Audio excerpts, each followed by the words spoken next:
What is happening there, J Gamer Dude here, and it's pretty much the end of the fall season, so I'm going to be now sort of running through what I've watched in the season, as well as kind of what I thought about those shows during the fall 2023 anime season. So let's just kind of jump right into it with and just to kind of put a little bit of perspective, I'm only going to be talking about shows that have actually finished. Though at the end I am going to be talking about a little bit about Frieren, because I know while it hasn't finished, it's probably just to give like some random thoughts here and there, because it started at an interesting time and a few other things, but we'll get to that when we do. First and foremost, let's just kind of jump into Goblin Slayer Season 2. I thought that Goblin Slayer Season 1 was really entertaining for what it was, which was just sort of like a dark fantasy about some dude called Goblin Slayer who all he ever does is just kill goblins. Like, it's pretty much as the description kind of says for like Season 1, which came from Goblin Slayer himself, which was, I'm not a hero, I'm just here to kill goblins. Because when people want to go into like a fantasy world, you want to be some sort of hero or something like that, and that's usually how things are marketed in media, generally speaking. So just to see a guy who's just trying to get by day to day and sticking to one thing, albeit that one thing he's just really bloody good at, but it doesn't change the fact that, sometimes people seem to know their priorities better than others. Goblin Slayer is just an interesting fella, only because of the fact that he's so staunchly, I kill only goblins. If there are no goblins involved, don't involve me. For him to be a loner, and then to ultimately grow and actually have a party around him of main characters that we see here on the promotional art. So the show is only at its most interesting when it squarely focuses on its seemingly uninteresting main character and just like how he is, because he's kind of like the introvert that we all know ourselves to be, the kind of person who doesn't go out of their way to do stuff for people, but that kind of have this personality that kind of brings people along with us regardless of whether we like it or not, but is able to kind of go along with it. So Goblin Slayer, what is the most interesting part of the Goblin Slayer show by all accounts? Season 2 was not as strong as Season 1, because again, Season 1 was kind of introducing us to the world, getting us acclimated to what we'll be seeing.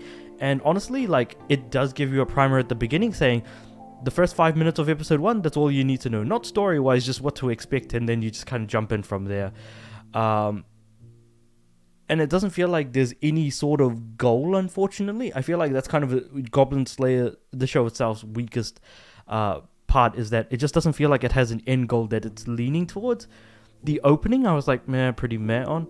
I don't even remember the ending, so I don't think that the ending theme, so I don't think that's going to really add much, to be completely honest. But yeah, I thought that this was a good show. It's still fairly entertaining. We do still get to see a decent amount of Goblin Slayer and some of the characters from Season 1. Unfortunately, it's not as impactful as that, or even the movie Goblin Crown, which was kind of, I guess, an in-between of, stuff that happened after Season 1, but before Season 2, I think. It's been a long time since I've seen it, but yeah.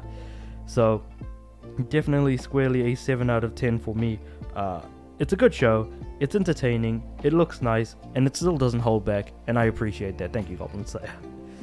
Moving on from that, we have Dr. Stone New World Part 2, which is the 4th season? Well, the second part of Season 3 of Dr. Stone, which isn't going to get any easier to explain.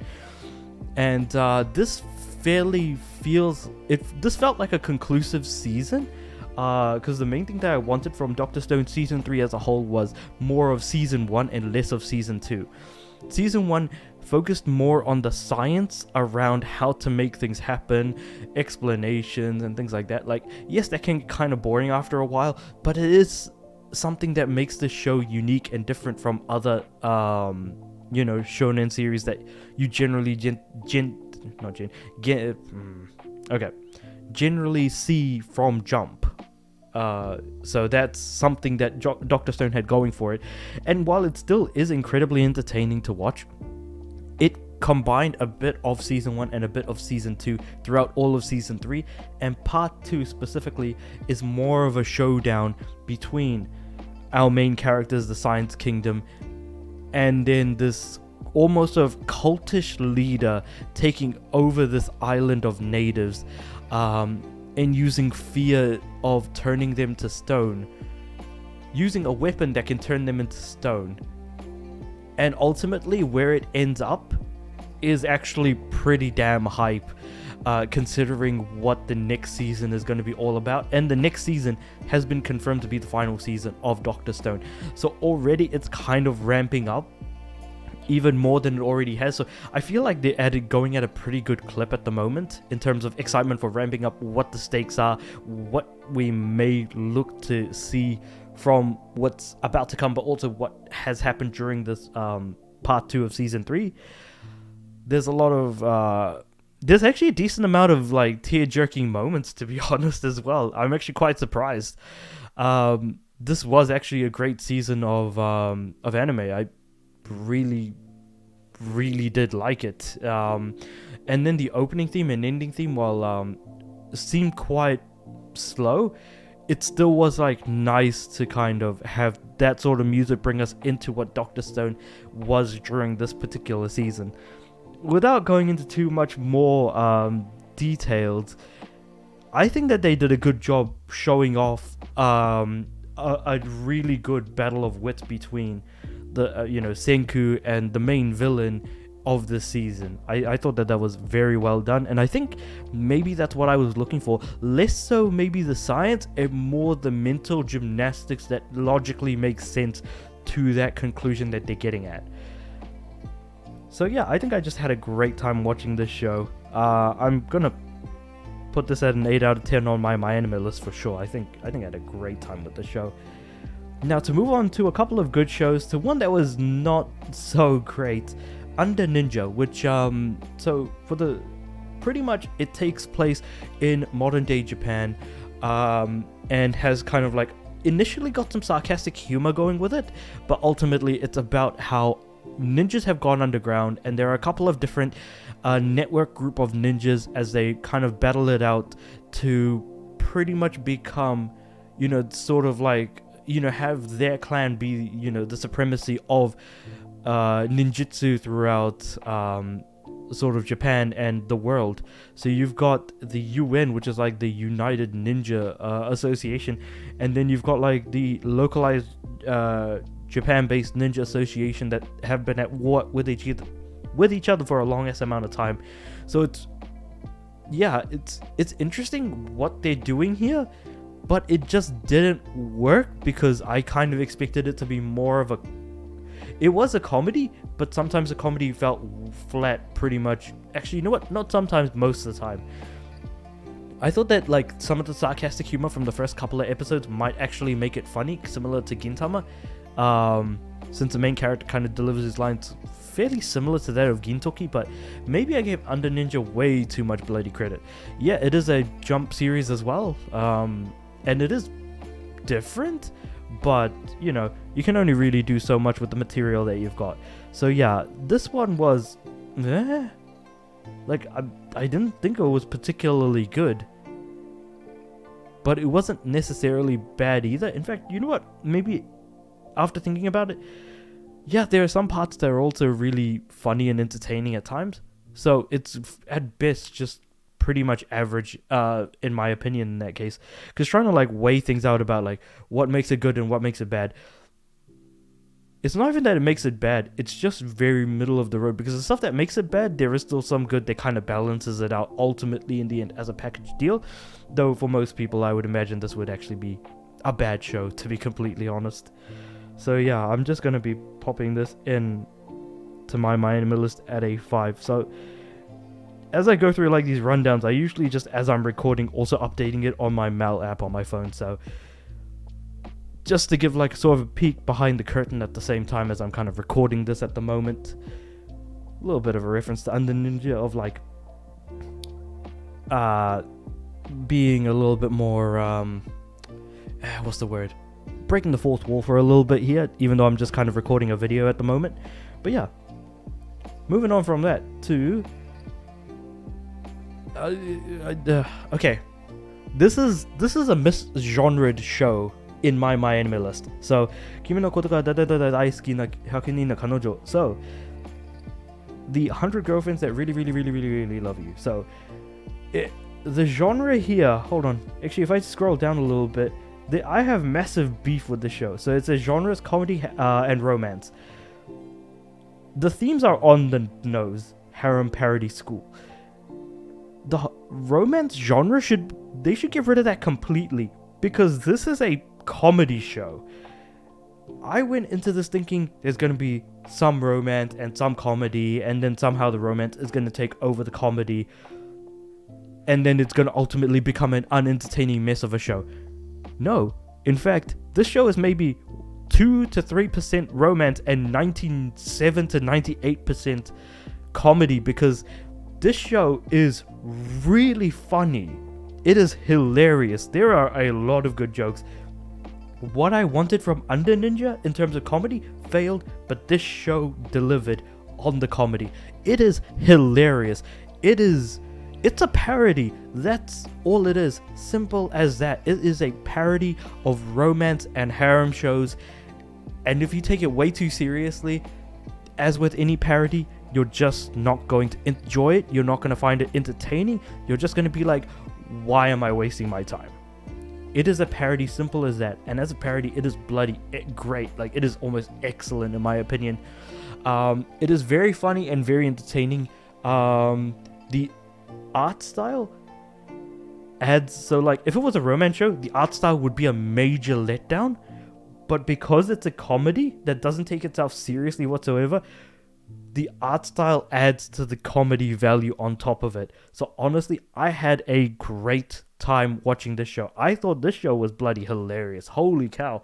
So without giving too much away, a total of 6 girls are introduced into the entire show. And that's like 6 of the apparent 100 that he will have, probably, that the main character will have by the end. The main character isn't so much a wet noodle, so as with most other shows of like, being iffy with like, which girl does he like more? Does he like any of them at all? Or is he technically gay or something else like that? Like, it's really hard to pinpoint. This guy is just way too kind and polite in every sense of the word. He has like this immense defeatist attitude from the beginning, but by the end, he actually does turn out to be a pretty damn good character. In fact, most characters tend to be more like a Kirito, but this guy kind of actually becomes his own by, the end of the season. So, if nothing else, I actually did not like this initially, and now I've come to like it a lot because of the way I'm pretty much changing the way I look at the show. It is not a romance show in any way, shape, or form. It is a comedy show that is a parody of romance and harem. I cannot say that enough. So in my Mel, I'm putting this at a 9 out of 10. I had a great time watching this show. It was hilarious.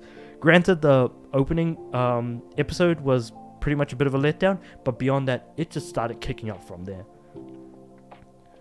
After that, Deko Boko Majo no Oyako Jijo. So the family circumstances of the irregular witch, or the family circumstances of the witch, depending on how you want to look at it. This was also another very entertaining, very funny show that I had a great time with watching. A slice of life where pretty much you've got the witch Alyssa, who is this girl right here. She's about 200 years old or something along those lines. And then you've got so she picks up finds a sort of random human baby lying around, takes her in and looks after her, and then 16 years later, somehow the girl that she just picked up that point in order to raise now looks pretty much taller, older than her in every sense of the word, and far more voluptuous and everything else in between, to the point where people do sometimes mistake when they say a witch and an apprentice live in the forest. They think that the daughter is the witch and the actual witch is the apprentice for obviously visible reasons. But slowly that gets taken like maybe the first couple of episodes that happens, and then beyond that point, we're then running into characters that the main character, Alyssa in this case, who is the witch, knows of, and then kind of like introducing characters, their interactions with each other, what they are as characters, and also like who they are in terms of like individual people. And honestly, it's just more of a case of there is no overleaning plot because the characters and their interactions are so entertaining that I just really have nothing more to say. This show is a case of the characters are so entertaining that you don't need any sort of real story to happen. It's just when you get character A and character C to talk to each other, what kind of conversation do you think might end up happening? That sort of thing. And just kind of seeing like interesting interactions between that in terms of the writing. So that's kind of where the writing goes. I thought that this was a great show. I had a brilliant time watching it. Not quite as funny as Kimi no Koto ga Daisuki na 100人の彼女 or the 100 girlfriends that we just talked about, but bloody well close enough. So I'm putting that as an 8 out of 10 on my anime list. And yeah, that's gonna be just that for that show. And finally we have Spy Family, which not as strong as season 1, but is still a great show. The quality is still there. Anya, Yor, and Lloyd are still all incredibly entertaining characters. This one focuses a little bit more on, the fighting aspect, especially from your side. So there was a decent amount of fighting in a couple to a few episodes of the series, of the season of the show, which I really, really did enjoy. And it looked great. It was well animated. It's difficult to find anything to really truly complain about, except that it just doesn't quite feel as good as the first season. But maybe I just hold the first season in much higher regard in my mind since I've been watching this as well. I mean, I've watched both seasons week to week. In terms of the opening and ending themes, both were great. I think I had a great time listening to both of them. Though I did skip it after the first episode, so there is that to be said. Ultimately, there was kind of a bit of a plot line halfway through, but again, just genuinely entertaining. And of course, seeing Bond going Borf all the time always will bring a smile to my face. So I'm gonna put this in at a 8 out of 10. It's just a great show. It's just bloody entertaining at its core. That's kind of all it really even needs to be. And the quality, it does feel like it's there. It feels like there's a lot of heart put into the characters' writing, delivery, and everything else in between. I just had a great time. And honestly, like I said, I walk away from every episode with a smile on my face. It just feels good. But yeah, those are all the shows that I finished watching this season. But I thought I'll just mention Frieren because that's going to continue on. Of course, 16 episodes down, 12 to go. And honestly, Frieren is it's what Spy Family gave me, but so much more. So I will actually be talking about this a bit more in the coming season. But just to kind of mention that this will continue to air until pretty much the following season. As for One Piece, that'll also continue airing, so I'll also be watching that as well. In addition to, of course, the shows that I did put into what I'm going to be watching during the winter 2024 anime season, so it'll be interesting to see how that goes. But yeah, so that was kind of like what I've watched during the fall 2023 season. Leave your thoughts below on what you thought about some of the shows that I've watched, my thoughts and opinions on those shows. Of course, I didn't go into any spoilers because I usually prefer not to. Like the video if you liked it. Subscribe to the channel. I'm aiming for 200 subs by the end of the year. And I do want my videos to go out to more people. But with all of that said and done, I do upload every day. So I'll see you guys tomorrow.